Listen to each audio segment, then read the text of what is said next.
Hi guys, it's me, just Machine again, and in this video that I will be dedicated to the month of Halloween, October in 2025, I shall be talking about the sequel movie to Addams Family,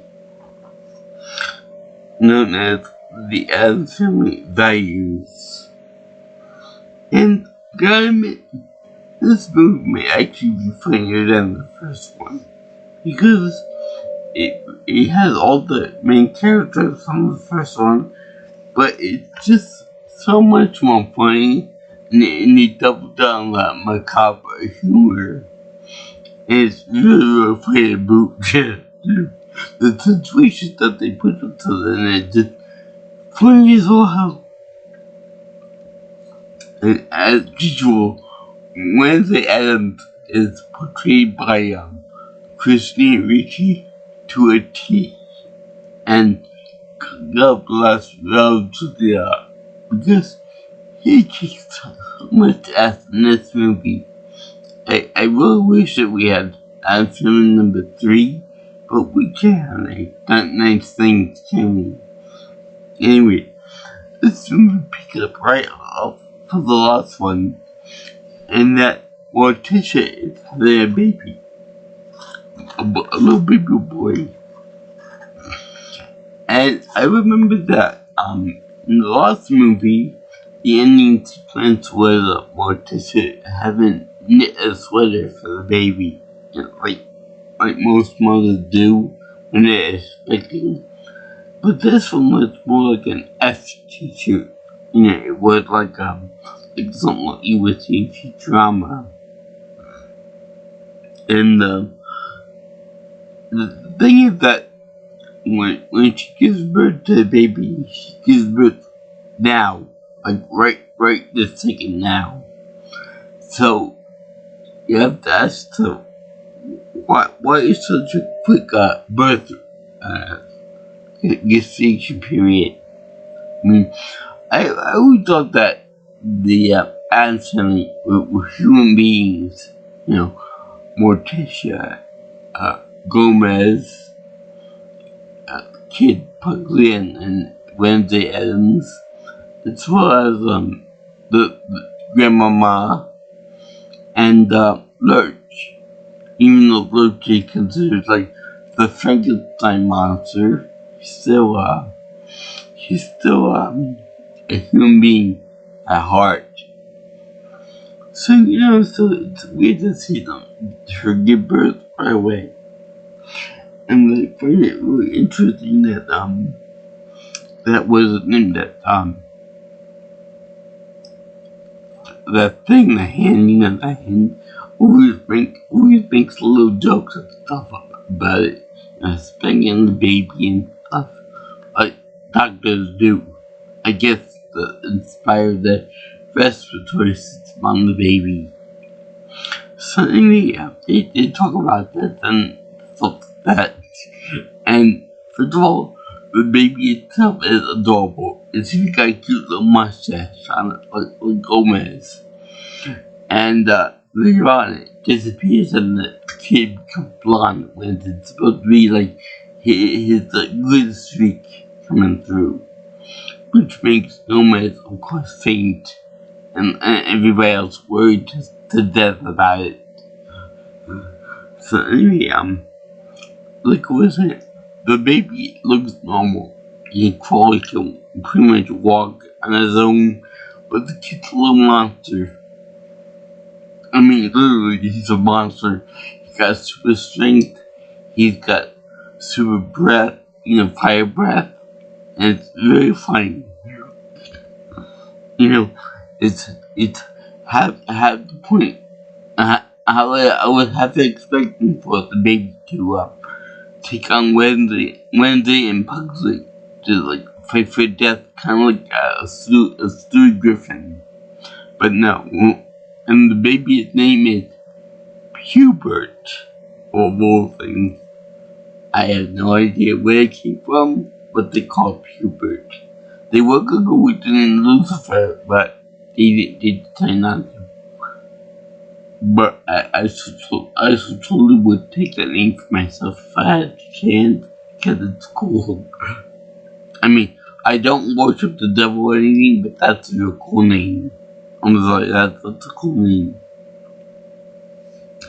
So, anyway, when they come up with these, one of the things that's just hilarious, they'll help. She says that when it comes to the baby, she's like, oh, we have the parents can only take on two children at once, and that when a new kid arrives, one of us has to die, and they only need one boy. So that means Pugsley gets the X. So yeah, they consider playing with the baby, playing with a big shotgun, and they run around the house trying to shoot this damn thing with a gun. Now also, they get a bunch of nannies in there to try to take care of the baby and the two kids, even though Pugsley and Wednesday are too old to have to get nannies, if you ask me. Plus, if they can handle blunt weapons and knives and things like that, they're old enough to handle themselves if the parents are out or dead. I believe either way. But the thing is, they say, one of them held up that little hand puppet and said that, let's get to work, let's make our beds and let's do the household chores. And then Wednesday held up a little puppet of the devil saw himself, and then he said, we'll do that. We'll apologize and we'll do our chores, but the person will be your immortal soul. And that's very funny. Like I said, Christina Ricci was born for this role. In fact, whenever there comes a part where she has to torture somebody, she actually takes on the face of, like, her eyes lit up and she actually has a little smile on, which is equal parts funny and disturbing too. It's like when Hannibal looks chops at you. You gotta wonder, is this person really sane? My answer is no. He's not really seen altogether right there. So one last arrival for the name petition on the subreddit do Miss Doubtfire cameo, but I think this maybe before that or whatever. So anyway, the last person to apply is a person by the name of Debbie, and she's played by Joan Cusack, and she immediately loved the Addams family. Really loved them. To the point that she actually comes on the thing with, sucking on his fingers and such like that, and act like dressing sexy for faster and all that. To try to love him up good. And after they get married, she would try to kill him. And when I say try, I mean really go out of her way to kill him. But like I said in the first movie, the Addams family plus Lurch seem to be immortal, and you can't kill them. And I'll get to that in a minute. But she tends to get along with the kids at first, and I gotta say with Grandmama, she does have a little bit. She does have some good lines to herself too. For example, she says, "Oh, you still believe that one of them has to die. One of the siblings has died. If only that were true. If only that were true today. In other words, it used to be true, so that's very funny. And the thing is that his keyboard's on a shoe skate. And then you see there's one part where Gomez is over there arm wrestling with him. And it's very funny because the thing is it's the hand. So where did the rest of them go? Where'd the anchor point for him to arm wrestle Gomez? And I think he actually wins too. So that's kind of pretty bad. Worse than being beat up by a muscular woman. Being beat by just a hand. Although it is the hand of Barney Seinfeld. I think it's either the producer or the director of this movie. But anyway, it's funny. So then there's also the part where get rid of kids altogether, not kill them, but just get them out of the way. Debbie suggests to the Addams to go to summer camp. Now, that's really funny, hilarious, but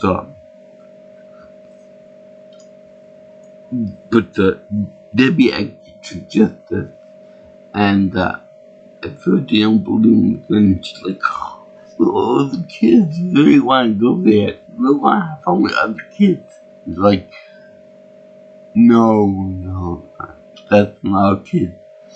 That'd be like a death sentence for our kid. Do that kind of.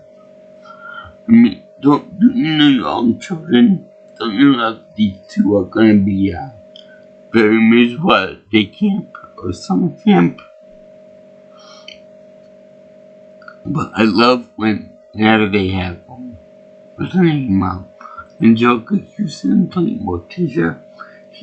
Someone even commented that her dress is so tight, like in the cartoon, which I love, by the way. And it's really quite interesting because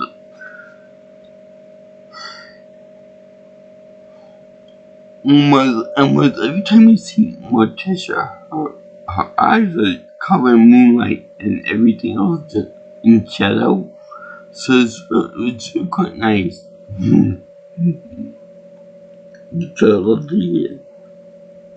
So they want kids to go to day camp, the summer camp, Camp Chippewa.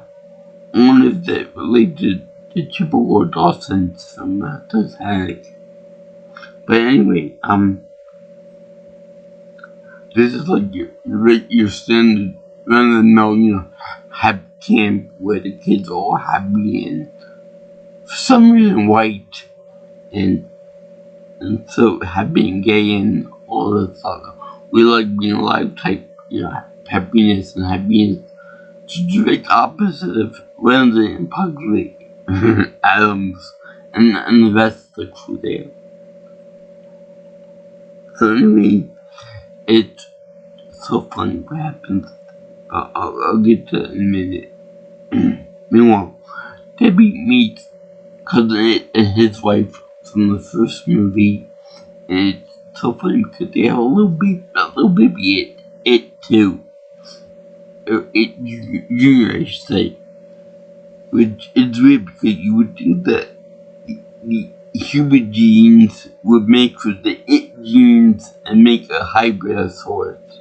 But no, it just seems like just a clone cousin of it. And that's really funny to me. It even talks with his voice, but like hyper squealy. So anyway, that's very funny too.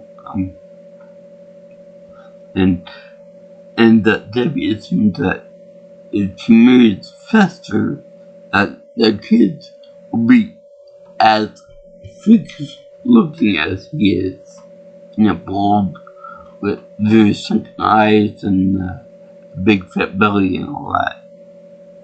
So anyway, she oh yeah, kids go out to summer camp to get them out of the way if they don't approve of the two getting married and stuff. And Christina Brzezinski and Peter McNichol from Ghostbusters 2 are two very happy counselors over there. I'm actually really surprised at this point if they didn't make a Jason Voorhees reference in it somewhere. That would be funny as all hell. But then the woman counselor said Wednesday, he says, I know what you want. You're of that age, or in a young girl's life, we think about one thing. Boys. No homicide. That's funny shit, right? That's funny shit right there. Homicide. I wish that Austin. That's what would happen later on in the movie anyway. Well, that's the point. She's the polar opposite of this one little peppy girl over there that's actually pretty annoying to boot. I forgot what her name is offhand, but she's very aggravating, stuck up and snobbish. In fact, when Wednesday is picked from a group to help her out with drowning and rescuing her, she says, I can't swim. You know how would Wednesday? But anyway, she's like, I'm a victim. It's Wednesday cuts yeah, your whole life you'll be a victim. So she's a very good one-liner expert in this movie, but more so than the first one. In the meantime,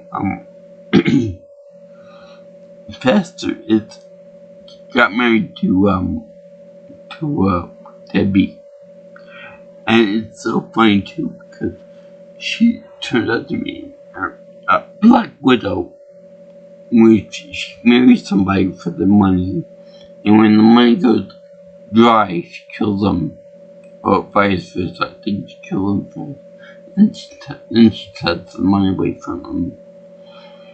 So we to call a mantis. But I guess that mantis was a technically by Marvel, so black widow it is. So anyway, it's very funny that she's a murderer of I think 3 or 4 men before Faster, and she tried her damnedest to kill him, but she just can't do it. I mean, literally she can't do it. She throws a toaster, a TV, or a boombox into his hot tub when he's soaking in the hot tub and trying to electrocute bastard, but he doesn't want to die. He's too stubborn or too naive to die. And that's a real funny movie, and that's a real funny idea. You got a mass murderer with people who enjoy pain or who enjoy death. I could so see if he goes up to see St. Peter, he'd be like, "Hi, St. Peter, how you doing? Not you again. Get back down there. It's not your time. It's not your time. Go away. Bye. Go. You're annoying me. You're annoying God. You're annoying Jesus and all the other saints and okay, like." So anyway, he just died.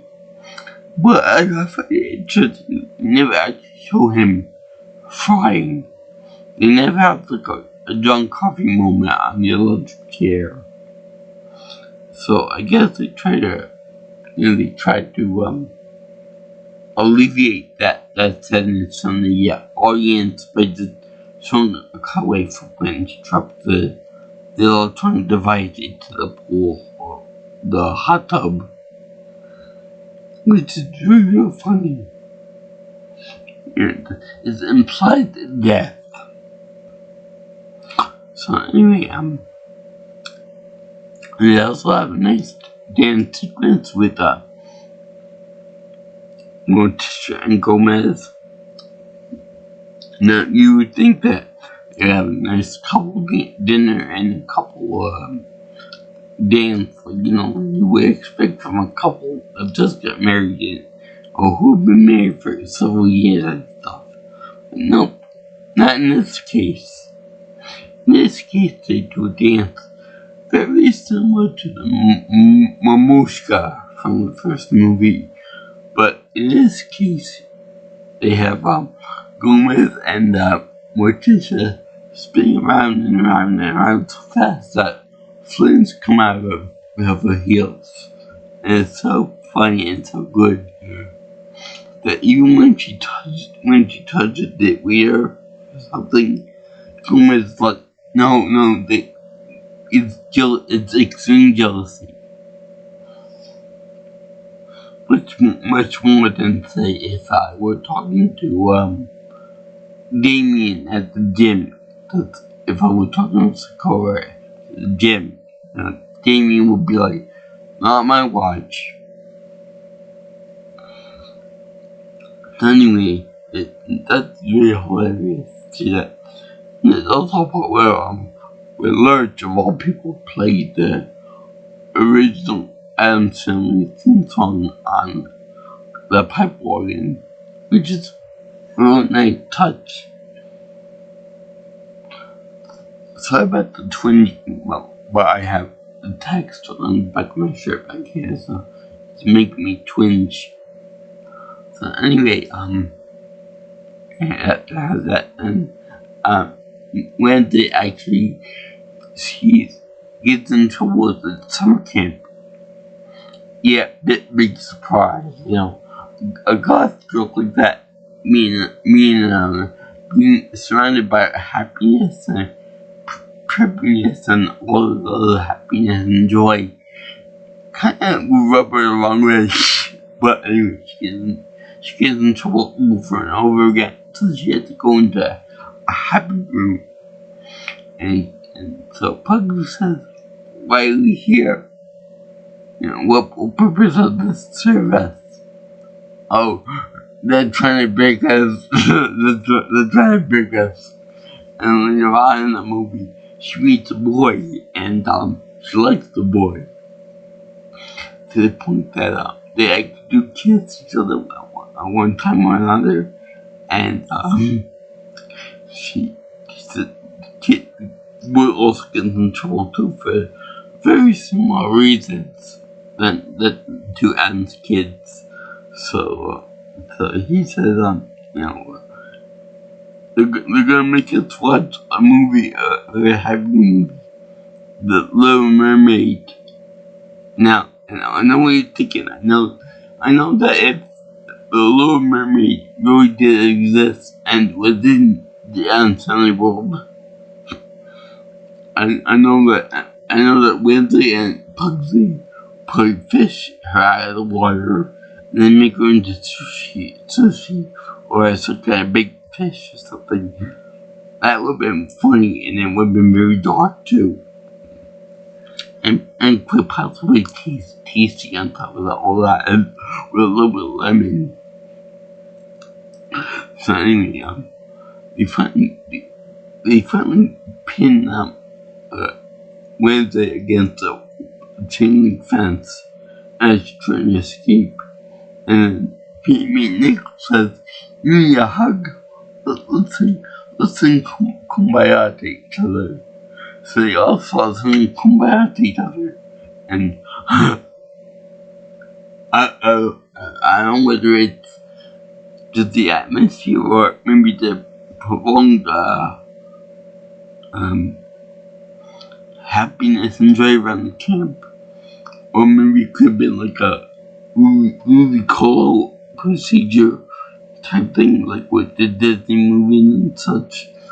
But then Wednesday just cracks, and then very slowly she ends up cracking a smile, and it ends up growing into a bigger smile and everything else.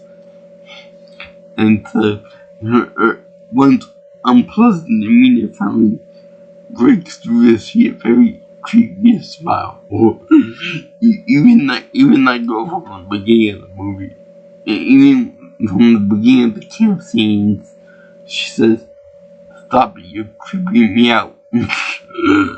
Because you know that when she's like have blood or a sweet tooth, whenever they smile, you run. That's definite. You run away real fast because somebody can die. And sure enough, something does happen. But anyway, there was a fun thing about a ghost story that the girls around the campfire are telling a bunch of ghost stories and stuff, and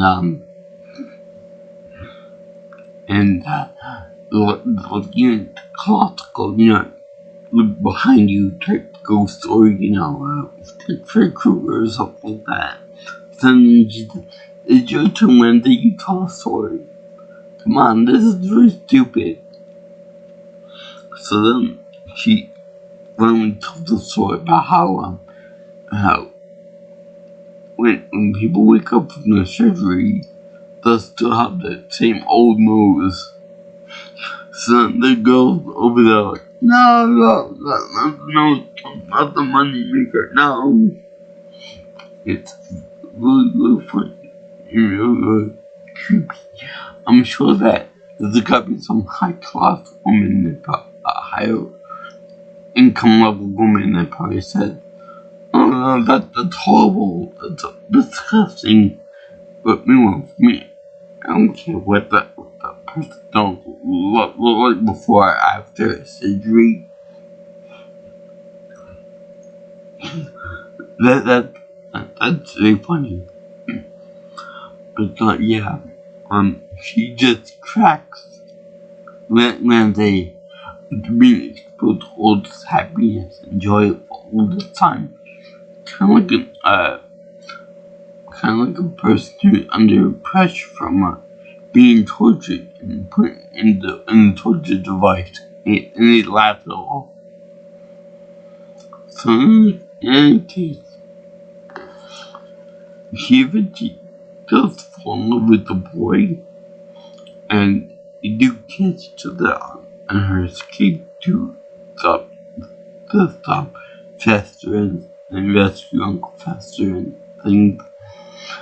And also, they get invited to a party at the end of the movie, and for some strange reason, the boy dressed up to be like a mini Gomez, which is very, very creepy and very weird that she had day issues and she would find a boy that actually dressed up like her father.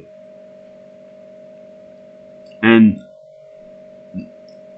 that's the only second thing altogether why that would be an issue, but whatever.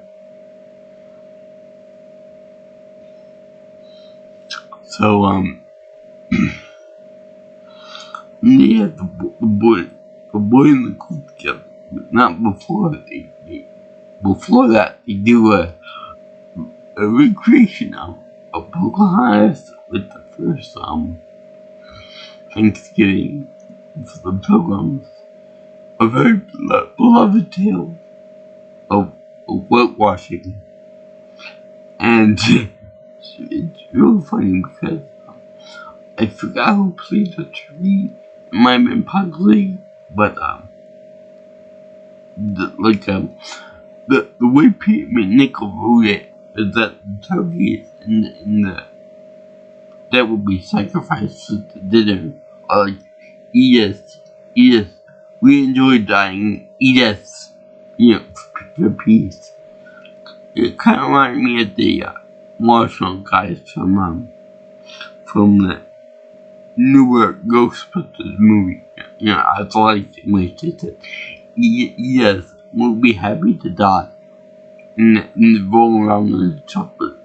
And the game cracker and the dying, the dying to die. But anyway, it's like, I am Pocahontas, blah blah blah. According to the script that the male counselor made for them, his last opus, if you will, for the pageant. He spent like $20,000 for this for the summer camp, so I guess to like hire upper class people and stuff. So there's that. So it's all white class, The Indians, the luggage with the solos and that kind of thing. But then when they make it real, she said, you took our land, cut down trees, you enslaved us, you did this and that and the other thing, which is what really happened. And so she says, for this you must die. And then she and the other Indians in the group, they assault all the fellas and burn up all the sets, all the houses and huts and stuff. And it's really funny because they even have one person in a wheelchair go around the main preppy girl with a rope and tie her up to the stage. And I'm like, yes, my people are finally included in these movies. I feel vindicated. And she's doing something important to other people. Yes, wheelchair people can do better. Yes, I'm so happy. So, she's about to light her on fire. A hunchback in Notre Dame. It's so funny. Because she has a big apple in her mouth and she's like screaming. And then when they reach behind herself, reach behind her head and pull out a match and start light it. And she realized that this is the end, my friend. So that's really hilarious. Now, I don't know if it's proper or racist to have the Indian people go, the blowing of the mouth or do this to each other to it matters. But I think it's pretty funny. I thought, it's really odd that you would expect for the parents to do something about this. That they would yank the kids off stage. The parents would probably take the main girl that was tied up, untie her, when they saw that her life was in danger and stuff, or that she would become a public figure. So anyway, they have a thing where the kids escape to prevent Debbie from doing her bad thing. And at this point, she's captured all the Addams family members, including the kids that got home safely. The lurch thing, cutting it was in there, but the others, they all hook them up to a big row of large chairs. She's about to pull a switch on them, and then Hubert does like a weird thing where he launches up in the air, and this is a reference to the Twilight Zone episode where William Shatner sees something on the wing of the plane, but then you see Hubert being launched up in the air, and then the very same people who have the preppy daughter look out onto the outside of the plane and see this kid, baby Gomez, with the little mustache on his face, and he ends up plummeting back down and then knocking into crossing the wires so that when Debbie flips the switch, it comes right back to her and zaps her into dust. Now, number one, if that really did happen, Hubert would be dead from all that air travel and coming back down to Earth and then hitting the house too. But this movie, right, the action, they survive out of anything. Also, another thing too is that we've seen Pugsley get electrocuted in the first movie. We've seen Uncle Fester get zapped in the hot tub, and so we know that they can survive this. It's like a Sunday trip for them, a massage and parlor for them. So if they get electrocuted, it's not going to be a big deal for them. Oh yeah, plus there's also the where Uncle Fester wears a wig and clothes to make it look normal. Debbie's guide, if he wants to make love to her or as seen as normal, he can't be seen with his family, or she'll just leave him to the point that I say, go ahead. So I'd rather be with my family than be with someone that wants to kill me for my money. Even though I had no money to do that with, but still. And it's funny because at one point, Addams said that was my mother's ring. So we buried her with it. So then they become a with a cell phone and and I knew I got it now. so it looks like it's really good for this role. I mean, we're born to do this role too. So that she's born to do Jessie from Toy Story 2 and beyond. But yeah, she doesn't succeed in zapping the people that absolutely, which, by the way, if she had zapped them, it would be instant. There wouldn't be any of the falling across the floor line and stuff, and then waiting for people to cross the wires. When they'd be dead. Or dead as far as the accident goes. They'd probably resurrect again in 5 minutes or so. Or 1 minute, for example. But the puberty today, the gelatin and dust, and everything is all happy and stuff. But I do wish that they had incorporated some characters from the cartoon like Norman Meyer, or some of the others too. Real frills to the absolute weirdness. Yeah, now I wish that Julia didn't die, because if he didn't die, they would probably make number 3. In which come from this movie. They have cousin it with his bride and the baby it too, with the new nanny dementia, which looked creepily like Fester with the sunken island bald head. and he fell in love with her again. So it was like quite good.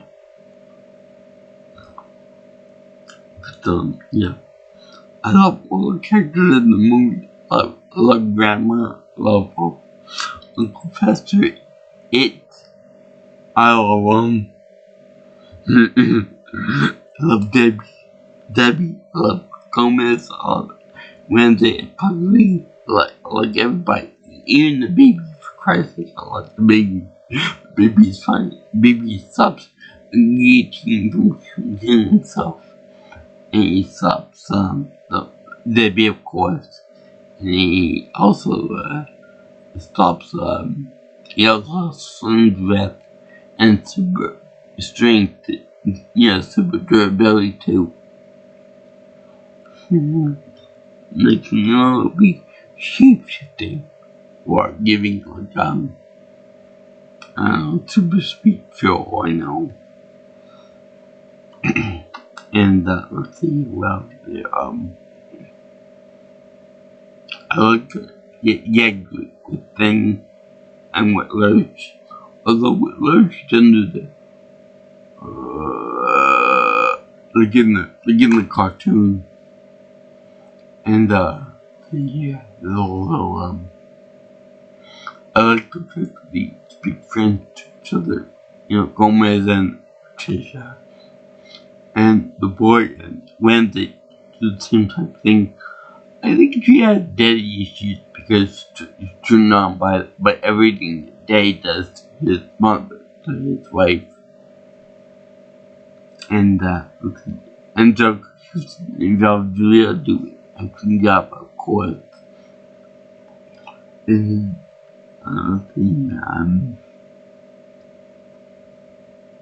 yeah, I feel so sorry for Peter Nickel and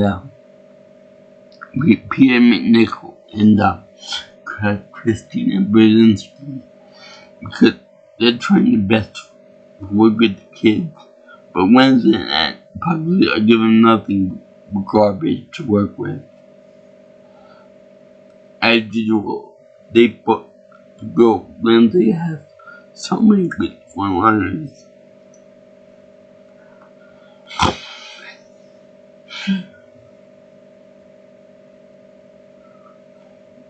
It's unfortunate that this is the last hurrah as Wednesday, because Christina Ricci was born for that role, along with Angelica Houston at Morticia.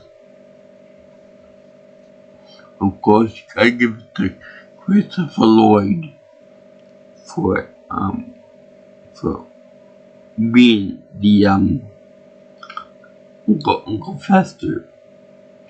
I could swear to God that when he got electrocuted in the hot tub, he made the same voice and effect as when he got when he was Judge Doom in the movie Who Framed Roger Rabbit.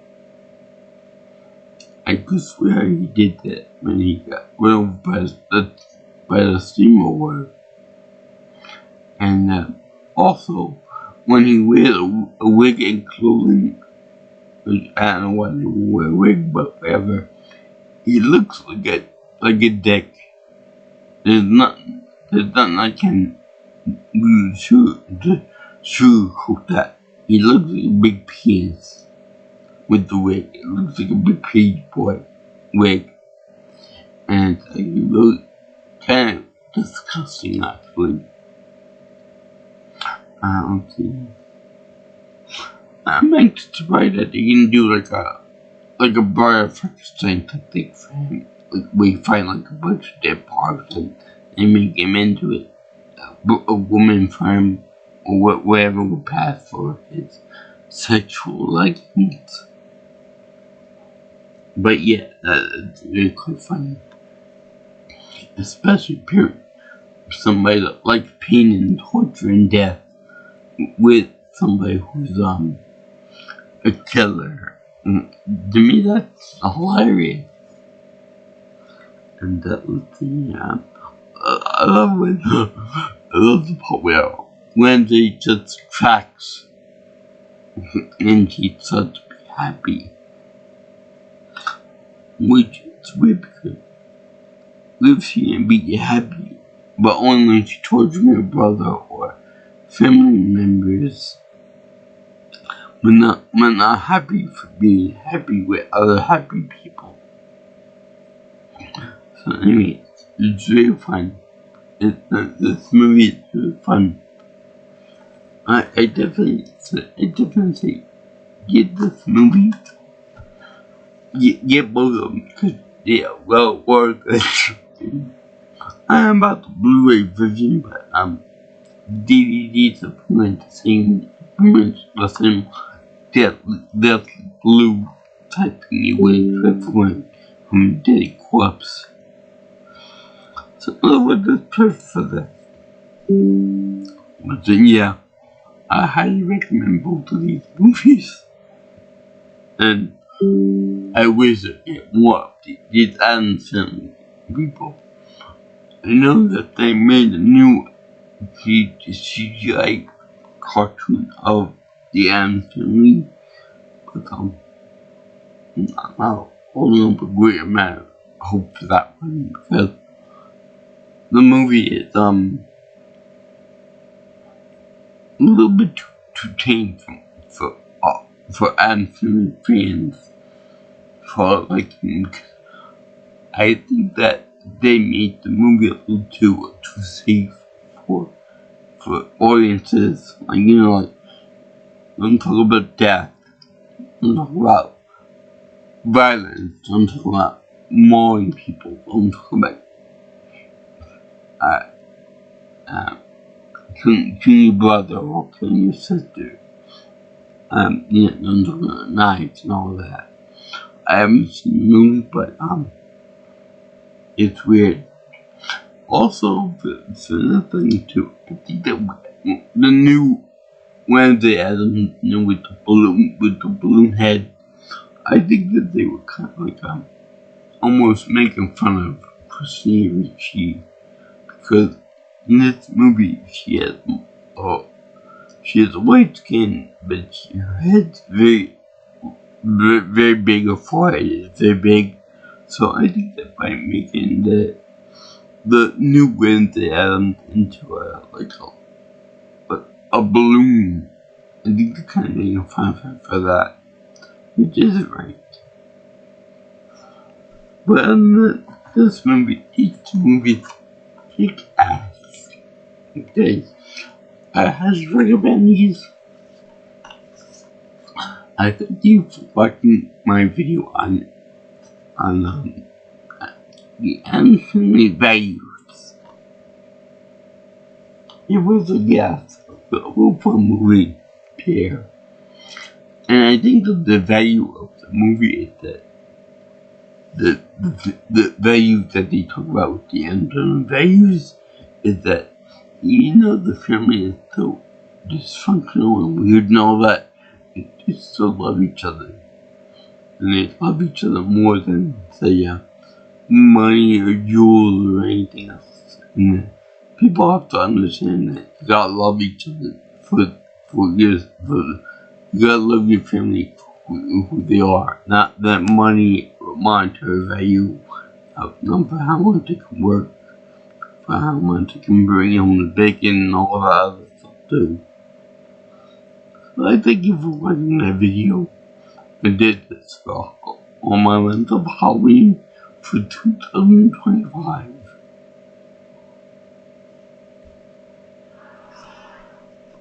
That's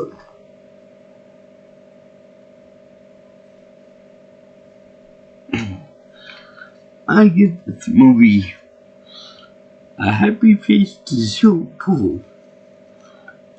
And on top of that, I give the actors each a happy face to show approval.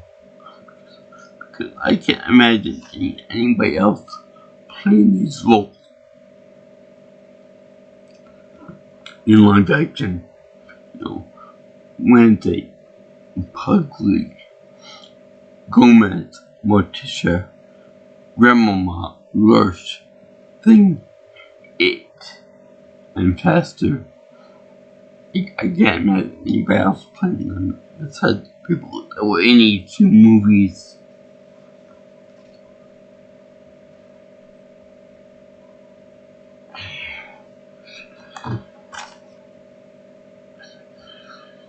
Which, by the way, I need to say that in the first movie, they had the Addams family. In the second movie, they had the addition of the baby, as well as the ancillary characters like Clinic,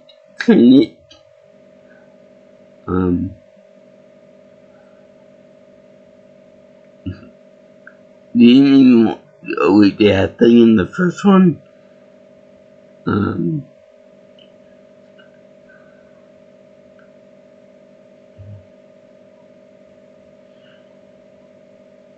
They hadn't ridiculous like that, but they did publicly in like this weird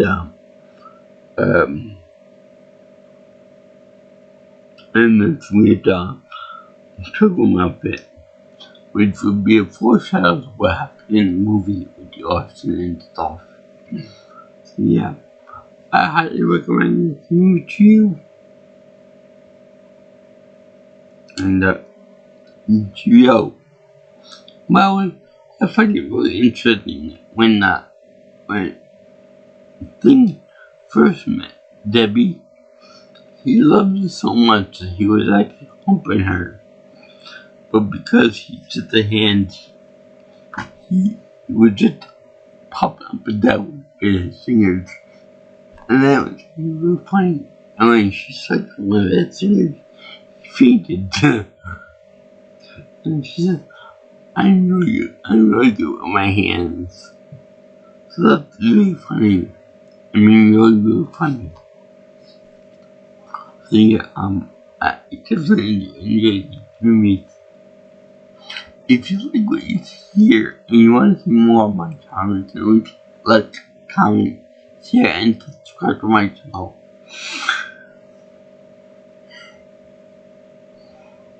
You can also comment or text me for future information on videos. Call me and text me at 661-707-3707. Or if you want, you can call me on Twitter or I can call that at PMuslimPro. And my email is jjsviewingchannel@gmail.com. So I slew all the Addams because they're crazy, they're kooky, and they're all together kooky. They're the Addams family. Although it would be nice if they both trained from that cartoon show.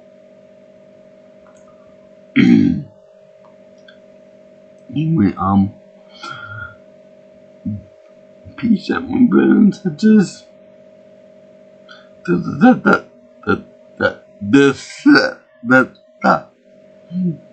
Anyway, I'll see you in the next video. All you girls and guys in the land. Sayonara. Bye bye. And I'm not.